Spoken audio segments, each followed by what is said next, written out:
Hey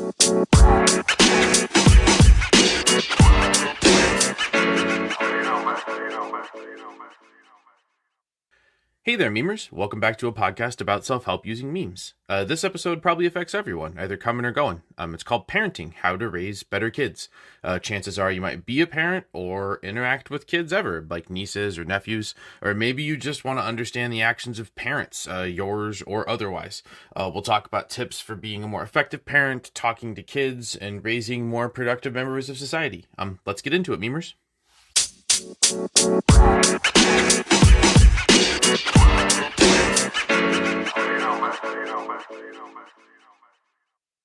So in this episode, we'll be talking about parenting. I'll start off by saying that I am not a single parent. Most of the good ideas and concepts and knowledge that I have around parenting are either shamelessly stolen from my wife's good ideas, or my takes are informed by the ideas that she's given me, or ideas that are bad that she has steered me away from. My wife knows a lot more about child development and parenting than me, and so while I will give a podcast of parenting tips, clearly we're about to listen to it, I am by no means an expert. Like I said, I'm a communication guide, and so I will give my takes on parenting, but understand they are simply what has worked for me. There are absolutely circumstances where you should invest in the services of a professional, like counselor or things like that. But the takes that I'm about to give aren't nearly that aggressive. It's absolutely things we can get done talking about here and do. But credit where credit is due. My wife knows a lot more about this stuff than me. So perhaps at some point she will make her own podcast, or we'll get her as a guest on this one. But in this episode, we'll talk about how to build your child's inner monologue and dialogue, about being patient in parenting, and how to talk to your kids about money. But first, the meme of the day. So I'll let you all decide whether it's the meme of the day or the meme of the podcast, but since it's a podcast about self-help using memes, I do kind of want to keep talking about memes because, again, unless memes as a concept are understood, it's not going to make a lot of sense when you listen to the podcast. So when I say memes, I mean as a social science concept, which is a pervasive idea that kind of exists in a form that everybody agrees on and interacts with other things. And so I've been inconsistent about it, but the goal is to give examples of that. And so for this one, our example of a meme is rap music. It's its own thing, but if you think about it, there's also Southern rap, like Outkast. There's West Coast rap and East Coast rap and rap out of Chicago. Rap is its own thing, but it's also its own little things inside the big thing. So there's this big meme labeled rap, but all of those other kinds of rap are inside of it as well. And then there's memes for bluegrass and death metal, right? All the other kinds of music are their own memes, but music is also a meme, right? So our meme of the day, or the meme of the podcast, is just rap, all the different kinds of rap. And so that's the meme of the day. For parenting proper, we'll have a few main ideas to talk about, but the first one is actually pretty simple. So the first main tip or main point to know about in terms of how to raise better kids is that when you are talking to children, whether they are your children or just any children in general, try to be the voice that you want them to hear in their head. And I'm going to pause for a second, give maybe say that again, or just give context so it's clear what I'm saying.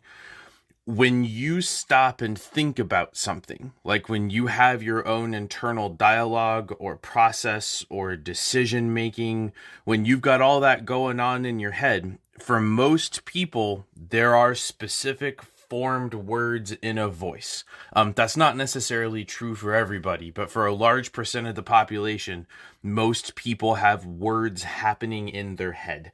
Depending on which part of philosophy or science you talk to, there are explanations for what those voices are. But for our purposes, it kind of doesn't matter. Because what I'm saying is, if you think about when a child is born and their brains have the things they need to survive most of the time. You can do things like make a heart beat or make lungs go up and down or make blood circulate, right? Most of the time, brains are born knowing how to do that, but not a lot else. Kids have to get taught language and how to feed themselves and how to get dressed and all that sort of stuff. And so one of the things you're doing, whether you mean to be or not, is that when you say things in front of or to children, when they learn that language, they internalize whatever words they hear you saying. And that can be both good and bad. And I'll go over those.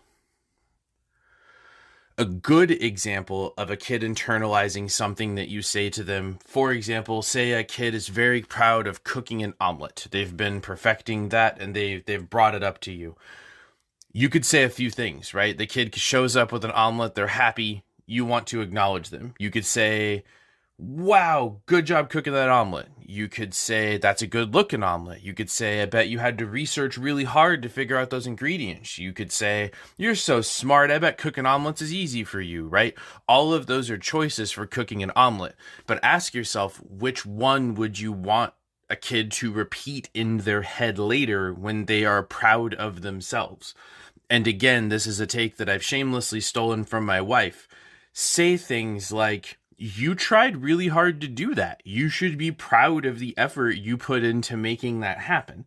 So 6 months from now, when they're trying to figure out how to study, they can praise themselves for good effort rather than just being innately smart. And so that's a good thing you can do when you're building a child's internal monologue or dialogue. For a negative example, think of how you express self-regret or doubt. And for example, when I do something that's just silly, like a boneheaded mistake, I will occasionally just say, well, I'm dumb, or that was a stupid thing to do. And I know that I don't think that I'm dumb, or I don't think that I'm stupid. But if that's what kids say they will walk around repeating that and eventually walk around thinking that. And so even if you're not saying it at kids, if you're saying it to yourself, that can be enough that will make kids talk to themselves like that. And so to kind of wrap up the be the voice you want them to hear in their head section, since kids will repeat whatever you put in their heads, this is an example of the shared vocabulary concept that we talked about a few podcast episodes back. Kids will use the words and skills that they know. It's the psychological concept of modeling. You do what you see the people around you doing. And in the case of language, that's often just the language of the people around them. And so the moral of the story is that you can build intrinsic motivation in children if you can get them to praise effort or praise trying or praise learning from failure versus just a binary I am smart or I am stupid. So it actually can be as gratifying as how kids do things just through the language you choose to use around them. So the second sort of main topic or point in our parenting episode, or our first parenting episode, is simply be patient. Raising kids, no matter how old they are, appears to take an almost inhuman amount of patience. I know this to be true up until about teenage years. My kids just simply aren't older than that. But based on the fact that my parents continue to have to parent me 3 decades and some change into it, parenting doesn't appear to end anytime soon. So in a macro sense, be patient in parenting. You're going to be doing it for a very long time. And so this isn't a concept that I can claim to invent, but claim to have invented. But try to picture, like, say for example, you're mad at your kid because they've done whatever. It kind of really doesn't matter. Will you care about that in 5 minutes? What about like 5 hours? 5 years? Will you tell a story about that? And when you start thinking about things like that, you understand a lot of the things that you're upset about aren't necessarily going to matter in 5 years. And so maybe instead of being mad at them about that thing, take a deep breath, clean up the mess, and try to move on with your day. But kids learn by doing, and since they're starting from scratch, they're going to learn by doing over and over and over again. The trick to parenting is to just let them suck.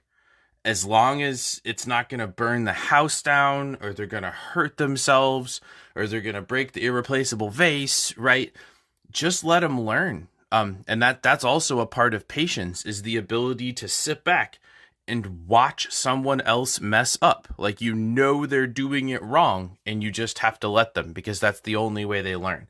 I actually think of this as an extension of the Socratic method. For any of you interested in Socrates or argument, the Socratic method generally involves just asking questions to figure out why, until people realize there's not a good answer for why.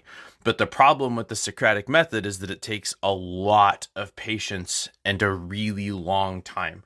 And so the last thing that I'll say in be patient in terms of parenting is you got to take breaks if you need to. And I mean this specifically about infants, but it could honestly be for any kid. Again, it's that whole 5 minutes, 5 hours, 5 years thing. I'm imagining like a crying kid, and you're really frustrated. You can't figure out how to get them to quit crying. You have to be patient. Worst case, just sit them down, call somebody, text somebody, Google advice. A crying baby, unless there is something very seriously medically wrong with them, is not going to die from crying for like 5 minutes. But you can actually kill them from shaking them. So even in like a granular, detailed level sense, be patient in parenting, even if that means saying, I give up for 5 minutes. I quit being a parent right now. I gotta walk away. I'll be back, right?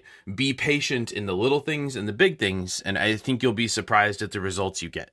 The very last major bullet point for today's podcast episode is money. Money is a whole thing with kids, and I have two kind of things that I want to talk about. The first is the ability to purchase things to support children, and so this will be more geared toward babies and toddlers. And then the second is overall money, so budgeting advice. And so we'll talk about money for a little bit, but the first thing we'll do is talk about buying things for specifically babies and toddlers. So with babies and toddlers, the high level point here is that secondhand is often fine, but be careful. And so I'll give some explanations of what I mean for that. The instinct when you are pregnant as a couple, or from what I understand, pregnant as a person, or just planning for a new grandbaby or whatever, right? The instinct when you are nesting and getting ready to have a kid is to be as ready for the kid as possible. And oftentimes, especially when helped by corporate marketing campaigns, people are made to feel bad by not buying new stuff for their kids, as if they are somehow letting them down, or they're not being a good parent by buying the shiniest, newest stuff. And with babies, that's often not true. And I'll give you one example. I'll let you look up more on your own. But those fancy, like, sort of mobile things, like that people hang over cribs, mobile. Sorry, I'm sure I'm going to upset half of you no matter how I say that. The thing you hang over the crib that moves around slowly and the baby kind of looks at it and reaches out at it sometimes. All the shapes on that don't really matter. The babies can't see or make out what those objects are. It could be like the one from the Addams Family where it's like knives, or it could be elephants. It really doesn't matter. They just can't see it. So that's a thing where you could spend $100 and get a new one from wherever, or you could spend $5 and the baby's not going to care. The baby's not old enough to see the logo on its shirt or understand that it only wore the pants twice before you had to get rid of them, right? Babies can be expensive, and so don't get tricked into thinking you have to buy new stuff for babies. A lot of it is available secondhand. The caveat I would give to that is that some stuff absolutely should not be purchased secondhand without some careful scrutiny. And the two examples I would give for that would be formula.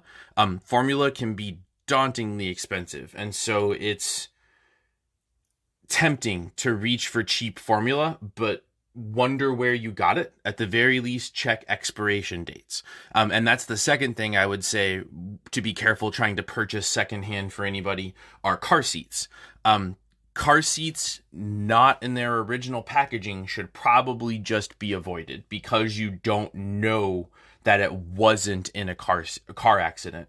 At the very least, if you look by where the serial number is on car seats, they actually have an expiration date most of the time. And so that's a good way of making sure that it's not expired. Like it's literally got an expiration date, like a tub of sour cream or something, for the when the plastic is weak enough that it can't support the impact. So you can buy secondhand stuff for kids. Just make sure it's the right secondhand stuff. And the very last advice I leave in terms of buying cheap is usually fine is that, again, free is the same to kids. They're happy that you're spending time with them and creating a shared interest and a memory and stuff that you can do together. And so don't feel like you have to spend a bunch of money. Great examples that I did with my kids were to go to the library and check out books or read together, go to flea markets, go to parks, go to trails, right? COVID kind of complicates that. And depending on where you live, the very cold weather kind of complicates the ability to go outside. But to the extent that you can, yeah, kids think roller coasters are cool, but kids also think throwing like bread to ducks is cool, and that's way cheaper than roller coasters. So the second thing that I want to talk about with money is that you should, as a parent, take the time to make sure that your kids understand how budgeting works. And this is an idea that I am shamelessly copying from my dad. I'm doing it differently than he did it. But anytime someone is leaving your house, and I'm speaking as if you're a parent, right? If you have a kid that's graduating or moving out or just trying to manage their own money, they should absolutely have an understanding of how to budget. And so while they're home, take the time to go through what a budget should or could or really looks like. Show them how to pull up like Google Sheets or Excel or something and make their own personal one. Teach them how taxes work when they come out of their paycheck, right? Take the time to honestly look at financially how it works to live on your own. Because if that conversation doesn't happen and your kids don't have those tools, and they don't learn it somewhere else, right? If there's not a class in school that teaches budgeting or balancing checkbooks, since we don't really do that anymore, they have to get that from somewhere else. And so really honestly take the time to teach your kids how to budget, how much things cost, and what a livable wage work looks like once you're able to do all of that math. So this next one didn't really fit into the overall description, but it's kind of a little bonus tidbit or snack for those of you that stuck on to the end of the podcast about parenting. We've got a bonus tip here. It's how to get kids and toddlers to stay in bed longer. So I will again say this is just advice that worked for me, and I didn't invent that. I mean, I kind of invented what we're about to talk about, but the concept is not something I came up with. Basically, the premise is this. There are lots of parents of toddlers, and I'm not talking babies. For what I'm about to talk about to work, kids have to be able to sleep in their own bed, get up, talk to you, right? Like this advice does not work for babies.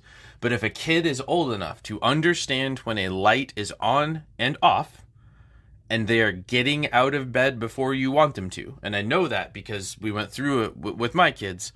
Kids are very object-oriented. They will argue with you all day long. But if you can point to something and say, no, look, that's how it is, so that's how we got to do it. If you can somehow shift the conversational authority to a third thing, especially an object, kids just defer to it in a way that they would argue with you and they just won't with the object.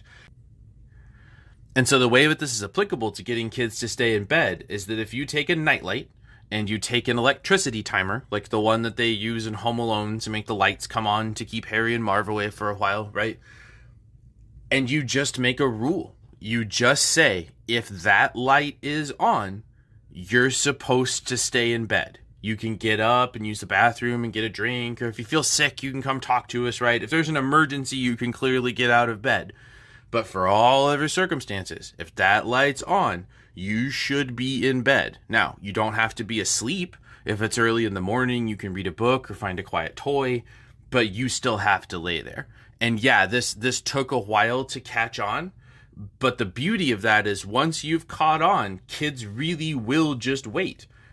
This works for bedtime. Like when the light comes on, you can get them to go to bed just because the light is on. And the very last part of this I'll leave you with is it works really good for daylight savings time. For any parents that know the pain of a baby that wakes up at 6 every day, but then daylight savings time happens and now the baby wakes up at 5 every day and you'd very much like to turn it back to 6. Again, that's not going to work on a baby because they have to be able to understand that they should stay in bed and they don't need something like a diaper or a bottle, right? But if you have a kid who can check all those boxes and you'd really like them to sleep later in the morning, when daylight savings time happens, just change it by 15 minutes 4 days in a row, or change it by 5 until you've got it where you want it to be, right? But the point is you can use that sort of timer and light object setup to just control bedtime, both coming and going.